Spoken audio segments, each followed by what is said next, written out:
মন খারাপ করে বসে আছি। দিনটাই যাচ্ছিল এগিয়ে। ফাইল টাইপ, মাথা ব্যথা, সব কিছুই যেন অসহ্যকর লাগছিল।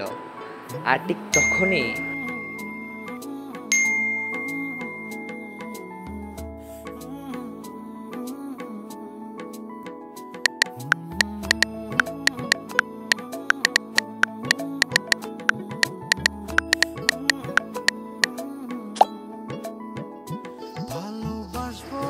জানিও ব্যস্ত, তবুও মাঝখানে আমাকে মনে রাখা এই ছোট্ট কথাটাই মুছে দেই হাজারটা ক্লান্তি। আমার মনের ঘরে চাঁদের আলো জুইয়া জুইয়া পড়ে। ও আমার পাশে নেই, কিন্তু মনে হয় একদম যেন ও আমার পাশেই বসে আছে। তোমায় যত সবাই বলে ভালোবাসা চোখে দেখা যায়, আমি বলি এক একটা টেক্সটে সেটা অনুভব করা যায়। কথা কম, অনুভব বেশি। এই ভালোবাসাগুলোই আমার দিনের সবচেয়ে সুন্দর অংশ।